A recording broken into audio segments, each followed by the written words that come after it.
It's no secret that China and the Communist Party have been making headlines recently. From their crackdown on the DDIPO to the abolishment of profit in the education sector and the sudden and unexpected regulation of Tencent, China has been throwing its weight around, making sure everyone knows who's in charge. So in this thing, what's happening right now is China very firmly telling everybody, we are firmly in control. There is no private market and there is no capital market without our approval. And that's a really big statement. So it's very much firmly saying, we know exactly how money is made. We will decide who makes money, in what way, and we're going to make sure that, all of this wealth creation happens under terms that we define.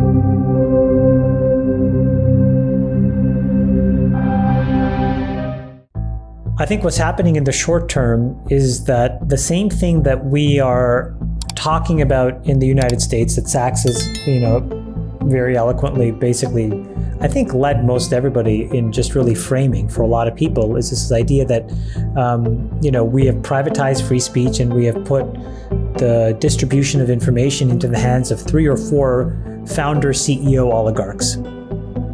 That's also true in China.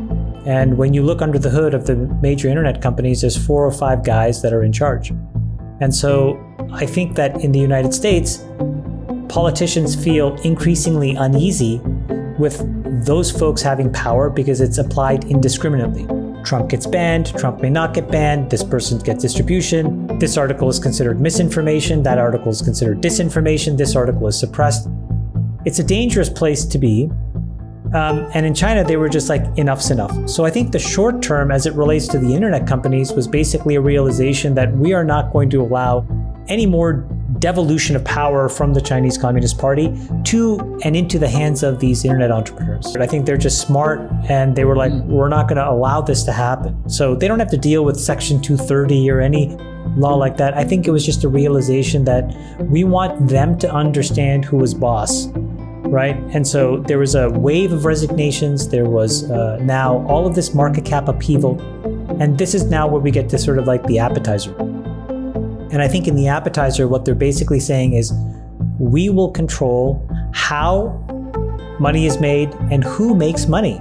And I think that sets up the really difficult thing that I think happens, which is about the long term. So in this thing, what's happening right now is China very firmly telling everybody, we are firmly in control. There is no private market and there is no capital market without our approval. And that's a really big statement.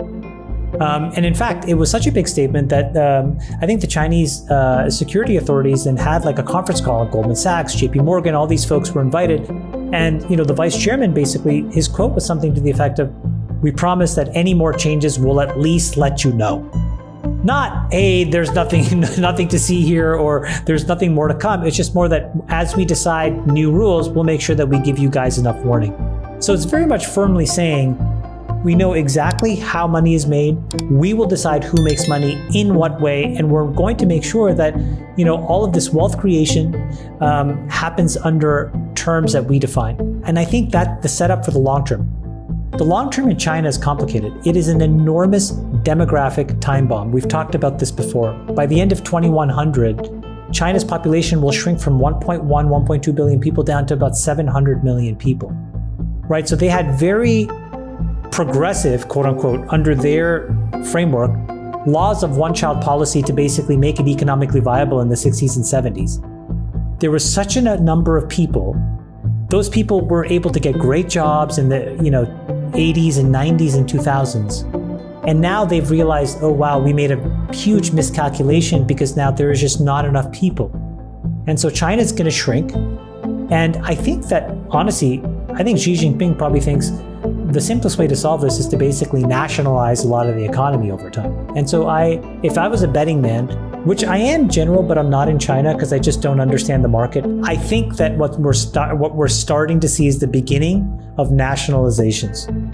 And I think it's going to start in technology universe because those are the critical assets that the Chinese need to own for the future. So that's, in my opinion, what's happening. I think it's really important. This is creating a mono economy.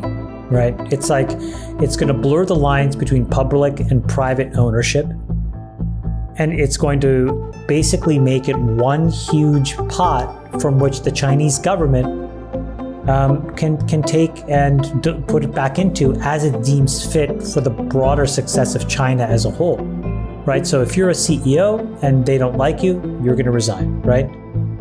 If you're a company and they're worried about your propensity to be a little too frisky on your own, they'll rein you in. They'll either use cybersecurity law or something else. But the point is that I think that we shouldn't take this as free market regulators having their way. This isn't Lina Khan implementing, some laws. This is a top-down decision to nationalize large parts of the economy, starting with technology. And I know that for some people that may seem unfathomable, but if I'm a betting man, which I am, that's what I would bet on, that this is the beginning of an attempt to pull these companies in. The Chinese government owns the data of Chinese companies. So at the end of the day, the Chinese government also owns the users and it also owns the revenues. It just hasn't told you yet. So look, for example, when you invest in China, right, or if you set up a fund, there are two pools of capital, right? There's the local renminbi denominated investment vehicles, and then there's the US dollar denominated investment vehicles. And they do that to segregate where the capital comes from. So it's not too difficult for the Chinese government to basically say, you know what, I'm going to actually make a constraint on dollar inflows so that, the renminbi denominated investment funds that are from Chinese investors into Chinese companies needs to be above a certain percentage, call it 2/3, right? Or call it 80%. They can make all these decisions because these are all just rules that are completely under their control. So I think that people who don't think this is going to happen are probably not looking at the setup. The setup seems to be directing itself towards that outcome. Even before this, you would have had to reconsider. The population is shrinking. There's a different demand side pull that's happening, right? Older people need different kinds of services than younger people. There's not enough younger people. There's too many men. There's not enough women. So there's not enough couples. All of these demographic issues ultimately will get reflected in the economic reality, which is that smart investors would put money in China differently over time anyways. But I think that this is a bigger thing, as David said, which is if that's coming to pass, you want to control the pipes because you want to control how that information is presented to people, your citizens, so that they don't get pissed off. Guess what? Because if you want a shred of fucking lithium, if you want a battery, if you want nickel, if you want anything to happen, you need to work with China. They are incredibly smart and thoughtful. They have been strategic while we've been running around, complaining, crying, talking about the kindergarten soccer game. They were doing the hard work. They were doing it for decades. And until we find solutions that can work around them, we need to work with them.